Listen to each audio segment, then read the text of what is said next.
What is your view of Russia's announcement today that it will, quote, fundamentally scale back its military operations near Kyiv? I don't read anything into it until I see what their actions are. We'll see if they follow through on what they're suggesting. There are negotiations, and there seems to be a consensus that let's just see what they have to offer. President Biden taking one single question on the war in Ukraine from a pre-approved reporter after multiple slip-ups in just the past few days. Fox Nation host Tomi Lahren joins us now. And Tommy, since last we spoke, the president made some big gaffes overseas, and now the administration is handing him a note card. Watch this. I want to make it clear, I wasn't then, nor am I now, articulating a policy change. I was expressing the moral outrage that I feel, and I make no apologies. You do feel that Vladimir Putin should be removed from power? Is that what you're saying? No, what I was expressing just what I said. I was expressing the moral outrage I felt towards this man. I wasn't articulating a policy change. Yeah, and this side-by-side image with the note card and the president saying exactly what was said on it is a big problem for him because he is having trouble convincing the American people to trust him on foreign policy.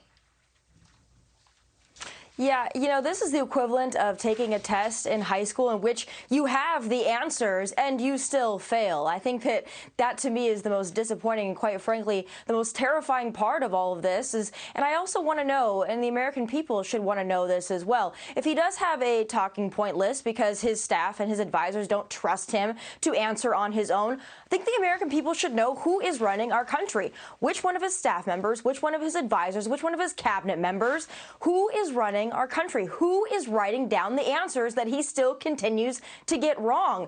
And not only the American people are watching this, but the world is watching this. They are hanging on his every word because what he says matters. And he, even by his staff's own admission, cannot be trusted to give correct and transparent answers. That's terrifying, but it's also enraging. It's an important point. Nobody voted for Ron Klain in November 2020. Meantime, Tommy, Chicago Mayor Lori Lightfoot has a secret unit of police officers and sergeants protecting her in addition to her 20-officer bodyguard detail as crime runs rampant in the city. These numbers are off the chart. I thought it would maybe be like 1 or 2. 71 law enforcement officers in the Windy City do this. How could she go to the funeral of a dead child and face the parents knowing that one of those 71 law enforcement officers possibly could have prevented that kid's death?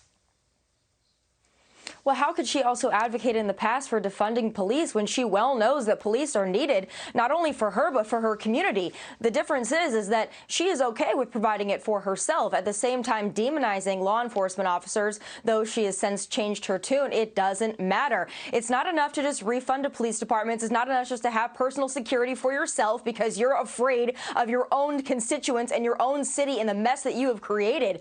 But this is also, to me, a slap in the face of those law enforcement officers that are repeatedly called racist, but apparently they're not racist enough to be barred from protecting someone like a Mayor Lori Lightfoot. There needs to be big changes in this country when it comes to lawlessness, but also the way that we discuss law enforcement and police officers. We hear time and time again that our biggest problem in the streets is not enough community policing and that police officers are to blame. Not only do we need more officers on the street protecting average Americans, but we need those officers to feel supported and respected so that they can do their jobs with the support of not only the American people, but most importantly, the elected leaders that are supposed to advocate for them. Thank you very much. Fox and Friends starts now.